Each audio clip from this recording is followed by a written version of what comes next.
Estamos celebrando los 15 años de APOR y vamos a celebrarlo continuando con unas actividades que hemos programado a lo largo del año.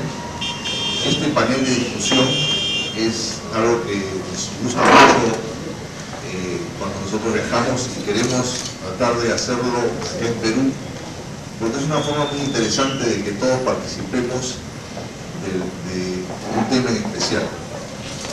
El tema diglicemia lo va a tratar Juan Carlos de Sansaburo. Él es médico endocrinólogo, hizo su residencia en la Universidad San Martín de Porres y en el hospital Sabogal. Él va a discutir el tema y tenemos un panel formado por el doctor Alfonso Raiz, médico internista, quien nos va a apoyar en la parte de discusión.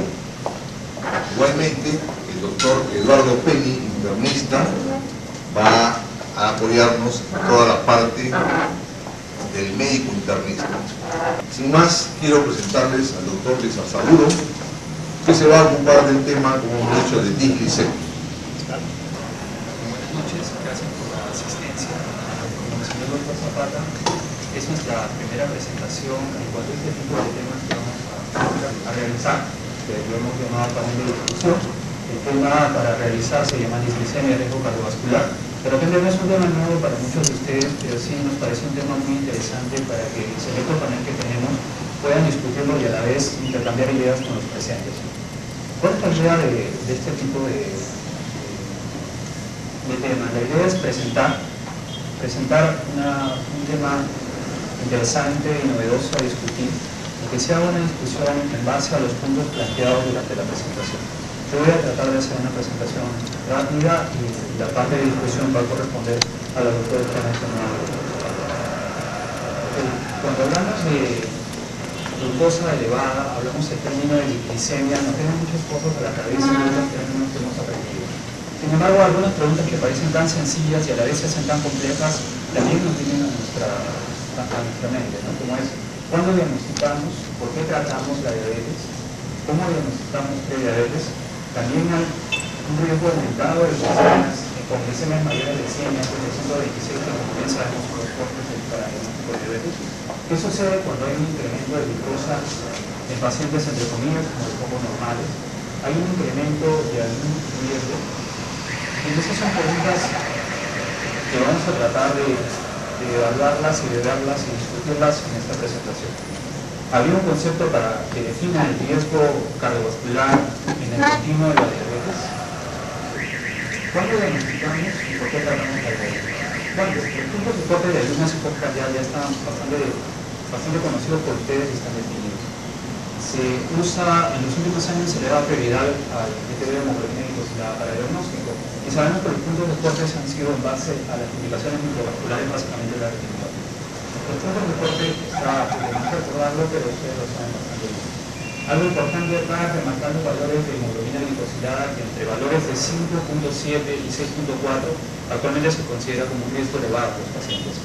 Un punto importante en la segunda lámina que presento acá es que no existe un umbral de riesgo, sino un continuo en el diagnóstico de esta enfermedad. Es decir, la enfermedad no empieza con un valor de corte en 126, sino que se está dando mucho tiempo antes. La prevalencia de retinopatía es la que nos dio o fijó el punto de corte para el diagnóstico de diabetes, y la prevalencia de retinopatía también es la que nos fijó el punto de corte para el hemoglobina glicosilada. ¿Por qué tratamos esta enfermedad? Los estudios UKTDS, APOR, el estudio de veteranos, el estudio de MAS, han tenido una interesante conclusión en base a la disminución de eventos cardiovasculares con disminución de hemoglobina glicosilada, que es un punto bastante discutido. En la actualidad y que se va a discutir también ahora. Hay un beneficio con la reducción de esta hemoglobina glicosilada. Hay otros factores de riesgo asociados como colesterol, LDL, triglicéridos y HDL que también son conocidos que van a dar un beneficio con su disminución.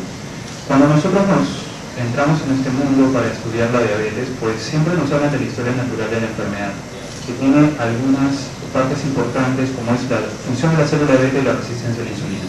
Pues bien, nos hemos Hemos tratado de desarrollar esto en base a los criterios diagnósticos en cada punto. Un síndrome metabólico, una intolerancia a la glucosa, una glucosa de ayunas alterada y un diagnóstico de diabetes. Se habla de una disminución de la función de la célula beta y se habla de una resistencia a la insulina que se incrementa desde antes del diagnóstico de la enfermedad y durante todo el diagnóstico. También sabemos pues, que la presencia de complicaciones, tanto como macro y microangiopatía, se están dando ya desde antes del diagnóstico mismo de diabetes. Lo estamos marcando como un punto cero, el punto inicial. Sin embargo, la hemoglobina glicosilada nos han enseñado y la empezamos a definir como el punto de corte inicial para tener un incremento en nuestros valores a partir casi de los umbrales o el diagnóstico de diabetes. Sin embargo, si vemos en esta gráfica, pues el incremento de hemoglobina glicosilada se está manteniendo en valores entre comillas normales antes de la presencia de evidencia de daño macrovascular o enfermedad cardiovascular. ¿Cómo diagnosticamos prediabetes? También hay un riesgo aumentado con glucosas mayores de 100 y antes del corte 126. Pues sí, hay estudios en la actualidad que demuestran eso. Este es un estudio interesante que fue publicado en el New England Journal of Medicine este año, en el cual habla del riesgo que hay de muerte a través de la diabetes mellitus, elevación de glucosa y otras causas específicas. Dice que a partir de las cifras de glicemia mayores de 100 miligramos por decilitro, se incrementa el riesgo relativo de muerte o desenlaces fatales por enfermedad cardiovascular, es decir, glicemias elevadas antes de los cortes diagnósticos. Las causas de muerte acorde con niveles de glucosa basal. Esta gráfica que muestra el estudio es bastante interesante. ¿Por qué? Si prestamos atención, en este lado vemos los incrementos de glucosa en ayunas y por este lado el incremento de riesgo de muerte. Si vemos, cada vez que hay un incremento en los cortes o en los niveles de glucosa, vemos que hay un aumento en el riesgo de muerte, tanto en las muertes por cáncer, en las muertes por enfermedad cardiovascular y en los pacientes que no tenían diagnóstico de cáncer o enfermedad cardiovascular. El punto rojo o línea roja es lo que va a delimitar el diagnóstico de diabetes. Este punto hacia la derecha es diagnóstico de diabetes, este punto hacia la izquierda es no diagnóstico de diabetes. Vemos en esta curva, por ejemplo, de enfermedad vascular, el incremento o el riesgo de muerte se da cuando hay incrementos en los valores de glucosa mucho antes del diagnóstico de diabetes. Estamos mucho antes del diagnóstico de diabetes, en un valor ascendente en las glicemias. Solamente para recordar que nosotros habíamos dicho que el corte diagnóstico en la diabetes es con las complicaciones microvasculares, básicamente la retinopatía. Sin embargo, vemos que la presencia de complicaciones microvasculares o retinopatía ya se está dando antes de los valores corte para diagnóstico con hemoglobina glicosilada, tanto con hemoglobina glicosilada como con glucosa de ayunas. ¿Qué nos dice el consenso de la Asociación Americana de Diabetes y de la Asociación Europea para el Estudio de Diabetes? Pues nos dice que a partir del año 2009 los controles de hemoglobina glicosilada mayores de 5.7 y menores de 6.5 se consideran como categorías de riesgo incrementado para diabetes, riesgo de desarrollar diabetes y eventos cardiovasculares. Esto es muy importante. Estamos viendo que se ha definido con estudios que el incremento de los valores de hemoglobina glicosilada tiene como consecuencia desenlaces fatales a través de enfermedad cardiovascular. La elevación de glicemia antes del diagnóstico de diabetes en valores, como consideramos ahora de prediabetes, también tiene el mismo efecto. Sin embargo, es importante tener en cuenta que estos pacientes que nosotros diagnosticamos como prediabetes también pueden ser diabéticos. ¿Por qué? La variación del test de tolerancia a la glucosa en una reproducción a los 6 meses nos da lo siguiente. Pacientes que habíamos diagnosticado nosotros con intolerancia a la glucosa en ayunas o glicemia alterada de ayunas e intolerancia a la glucosa ratifican en un control de intolerantes a la glucosa aproximadamente en un 50% en ambos casos. Pero es muy importante tener en cuenta dos cosas, que un grupo de ellos en la reproducción del test a 6 meses van a ser diabéticos y un grupo de ellos van a ser, entre comillas, normales. ¿Qué sucede cuando hay incrementos de glucosa en pacientes normales? Hay un incremento de algún riesgo, está definido el riesgo en valores de glicemia con cortes de diagnóstico de diabetes y antes del corte de diagnóstico de diabetes, en estadios prediabéticos. Este es un estudio muy interesante y que supongo muchos de ustedes lo han leído. Es un estudio que se hizo en el ejército israelí. ¿Qué se demostró? Se encontró que los hombres con niveles más altos de glucosa, entre 95 y 99 normales, eran alrededor de 3 veces más propensos a convertirse a diabetes que los hombres con glucosa en sangre de 81 miligramos por decilitro o menos. Quiere decir que antes de los valores incrementados de glucosa ya se evaluaba un riesgo de desarrollar diabetes en futuro.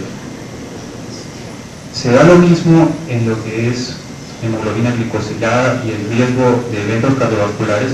Sí, este estudio publicado en el 2010, llamado el Interher, lo que habla es que hubo un objetivo de establecer el riesgo de infarto agudo de miocardio a través de la elevación de los valores de hemoglobina glicosilada en pacientes diabéticos y en pacientes no diagnosticados con diabetes. ¿Y qué es lo que se vio? Una de las cosas más interesantes que se vio en ese estudio es que el hecho de incrementar los niveles de hemoglobina glicosilada, sea con o sin diagnóstico de diabetes, ya llevaba a un incremento de riesgo cardiovascular por infarto agudo de miocardio. La distribución de factores de riesgo en este estudio es como lo muestro acá. Se dan cuenta que los cortes para hemoglobina glicosilada no fueron a partir de 5,7 o a partir de 6,5, que es el diagnóstico que nosotros tenemos de referencia. Hubieron cortes mucho antes, menos de 5,4, 5,4 a 5,9, hasta mayores de 6,12. Había un concepto que define el riesgo cardiovascular en el continuo de la diabetes.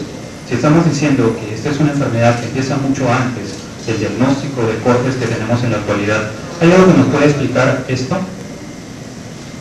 Disglicemia es un término propuesto, está publicado en Lancet en abril de 1996.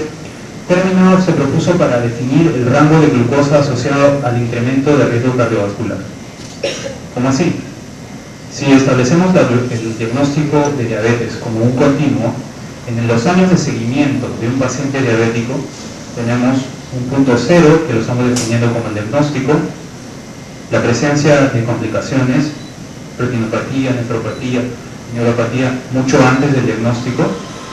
Tenemos la presencia de otras variables que se ven en los pacientes diabéticos, como el hígado graso, el cáncer, el deterioro cognitivo.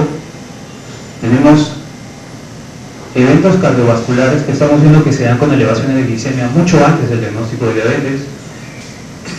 Y tenemos lo que nosotros hemos aprendido, el concepto de una diabetes mellitus, una intolerancia a la glucosa o glucosa de ayunas alteradas, y un concepto todavía no bien definido de glicemias elevadas en pacientes entre comillas normales. Ese concepto es el que se propuso como disglicemia. Hay riesgo cardiovascular con incremento de otras variables antes del diagnóstico, es decir, si vemos que hay una variable como la hemoglobina glicosilada que empieza a incrementarse y nos da un incremento de riesgo cardiovascular demostrado en muchos estudios, ¿será lo mismo con otras variables? Sí, se ha evaluado que hay un incremento del 1%,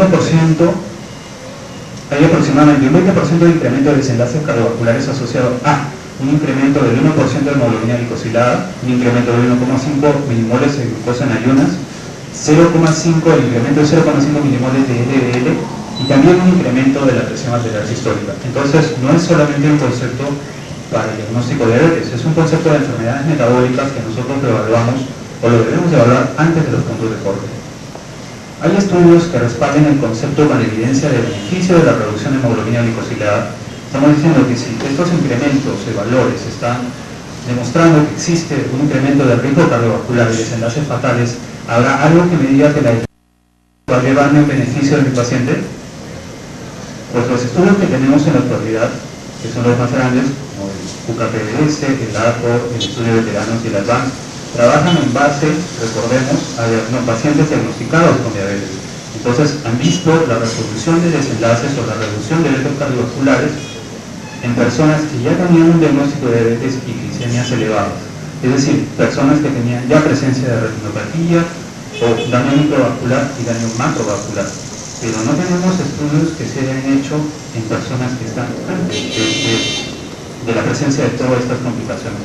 Salvo el UKPDS que se hizo en umbrales de diagnóstico de diabetes, pero recordemos que también había un concepto diferente para los cortes en el momento que se hizo el UKPDS. En conclusión, podríamos plantear que el diagnóstico de diabetes no representa el inicio de un riesgo determinado. Las complicaciones cardiovasculares se presentan con incremento de glicemias independientemente del diagnóstico de diabetes. El concepto de continuo de la diabetes puede ser representado por el concepto de disglicemia.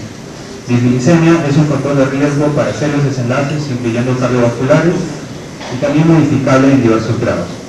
Prevenir la diabetes mellitus tipo 2 con detecciones de elevación de hemoglobina glicosilada puede reducir las consecuencias.